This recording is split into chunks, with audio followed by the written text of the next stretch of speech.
The movie begins when some firefighters are battling to quench a raging fire in the forest. The fire grows more powerful, burning trees and wreaking havoc on the ecosystem. A woman named Hannah watches as a young firefighter is engulfed by fire. She watches helpless and in shock, not knowing what to do. She looks to the other side and sees 3 young kids surrounded by fire screaming for help. This experience haunts her throughout the movie. Hannah Faber jerks up from the bed. This is beyond a nightmare, it's a recollection of the experience over her inability to save the firefighter and kids. She blames herself for the death, and ever since, she's been haunted by that experience and memory. Meanwhile, a woman opens the door to 2 men, who claim to be from the gas department unit, and they were alerted by her over a gas leakage and are there to fix it. They ask if her husband is home, and she responds he is in the bathroom.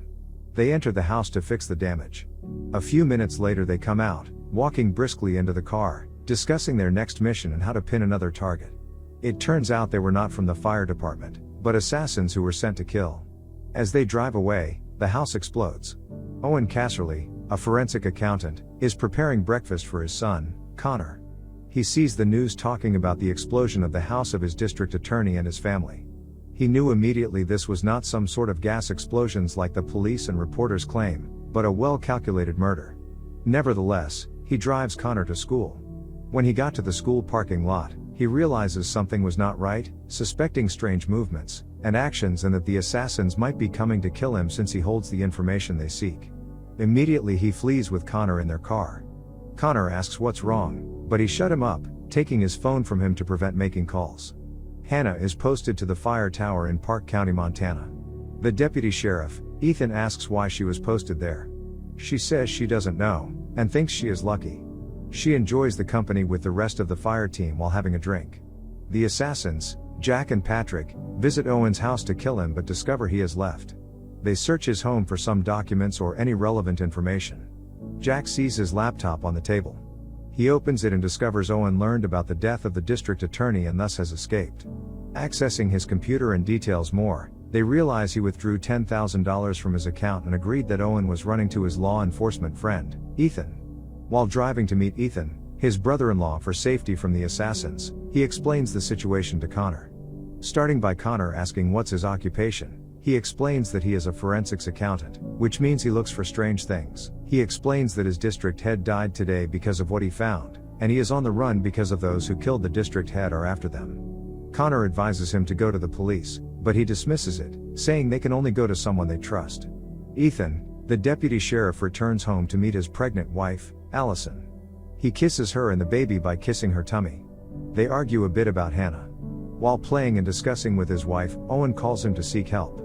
He explains the situation. Hannah goes to the fire tower where she is assigned. Ethan hopes she can use that opportunity to work on herself. Hannah is alone in that tower in the middle of the forest, to alert firefighters of potential fire outbreaks in the forest and weather status.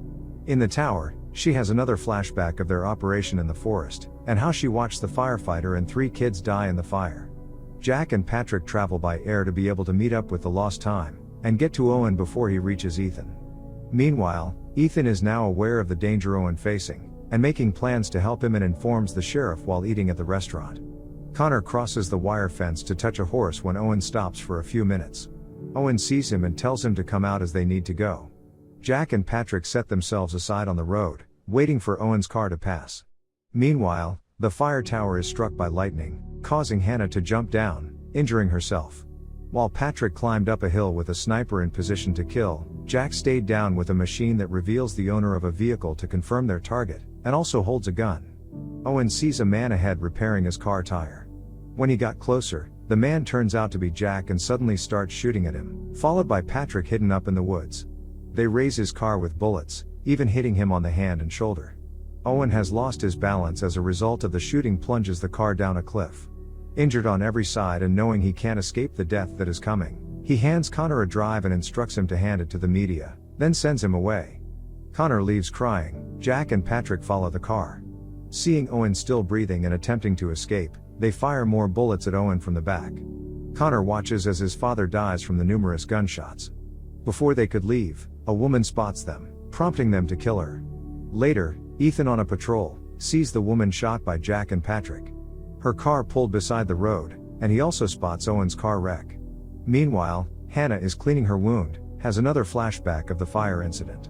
She turns around and sees Connor, who starts running, and Hannah chases him. She catches him and wants to know where the blood on his body is coming from.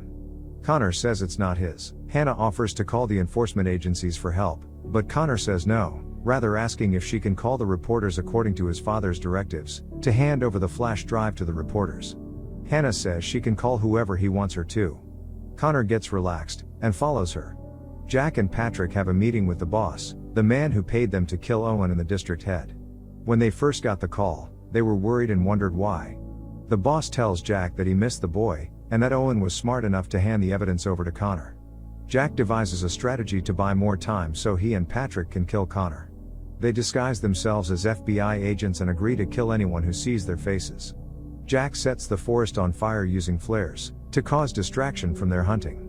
This fire grows to become so powerful and deadly, even far beyond what they imagined. Ethan speaks with Allison while driving. He explains the situation to her and suddenly hits the brake, when he sees something. Allison asks over the line what's wrong. He keeps quiet and steps out of the car, and is shocked by the fire. Hannah tells Connor they won't be able to call the sheriff or any enforcement agency, because lightning struck the tower and affected the radio. The only option is to trek to town. Connor confides in Hannah. He hands her the drive and 2 papers. Jack and Patrick visit Allison in the disguise as FBI agents look for Ethan, who isn't around. Allison notices something is wrong and tries to close the door, but is unsuccessful because Jack and Patrick rush to the door, and they turn her over. Jack and Patrick interrogate Allison, who at first hesitate, lying that she doesn't know anything about the boy, but starts saying the truth when she is threatened to be smeared with a hot iron. She offers to call Ethan to obtain more information, and uses the opportunity to send a distress signal. Jack discovers Allison sent a distress signal and throws her on the floor. Allison escapes, setting Jack on fire and engaging Patrick in a gunfight. Hannah is hit by lightning while attempting to cross a field bubbling with lightning strikes. Connor rushes to her. The sheriff and Ethan arrive at Ethan's home, as they receive the distress signal sent by Allison. While Ethan surveys the area calling Allison, the sheriff calls for backup. Unfortunately, he is shot in the head by Patrick. Jack intercepts Ethan, lying that he has a man with his wife and will kill her if he does not cooperate. Ethan, left with no other option, surrenders and agrees to follow their orders. Hannah tells Connor of the fire experience that has traumatized her. Connor equally tells her that he watched his mother die of cancer, and Hannah sends her condolences. Ethan, now in the custody of Jack and Patrick, surveys the car. They search for any clue that might suggest if Connor is alive or not. Ethan sees a footprint and tries to close it, but is caught by Patrick. Ethan is fed up and, realizing he is going against his professional code, challenges Jack. Jack threatens to burn Allison alive if he challenges them again. Ethan shows them the way, following the track. Hannah tells Connor they can't continue the journey because of the fire, which has grown to be so huge and ravaging the forest. It would mean their death if they ever try to cross. They return to the fire tower to wait and rest, planning to leave the next day. Hannah sees some people approaching the fire tower. Thanks to her binoculars, she sees Ethan followed closely by 2 men who are holding guns. She calls Connor, who confirms they are the people who killed his dad. Ethan leads them to the fire tower, as that is where the trail ends. They force Ethan to climb the tower to check if anyone's there. Ethan enters the tower and sees Hannah and Connor hiding. He talks to them, telling them to hide and stay safe. He also asks if they have any weapons with them. Meanwhile, Patrick climbs a tree to monitor Ethan and know whether he is lying or not. He and Jack start shooting when he discovers Ethan is talking. Ethan falls as a result of the gunshot, and Hannah and Connor climb down and run to safety. Jack and Patrick attempt to pursue them but are hindered by Allison, who shoots at them. They split up. Jack, severely burned as a result of the fire Allison set on him, goes for Allison, while Patrick goes for Hannah and Connor. Allison overpowers and kills Jack in a gunfight. Hannah and Connor are prevented from going further as a result of the fire. Hannah instructs Connor on how to escape, and she asks Connor to repeat it before sending him away. Allison climbs the tower to meet a dying Ethan. He was hit so badly that he has no strength left.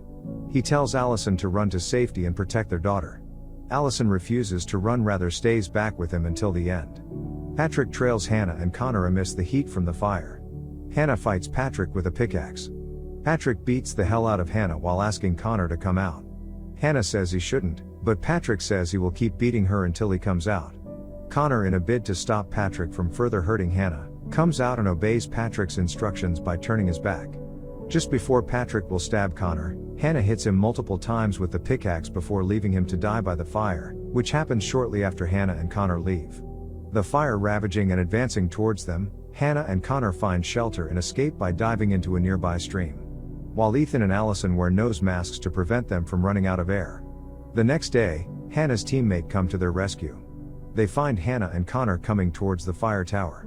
Searching the tower, they find a mourning Allison who is crying because of Ethan's death. The movie ends when news reporters and U.S. Marshals arrive at the scene to interview Connor. Just before they arrive, Connor is worried about where he would be or stay when the case is all over. Hannah assures him that she will take care of him and never let anything happen to him. Thank you for watching. Make sure to subscribe and turn on notifications to watch more videos like this.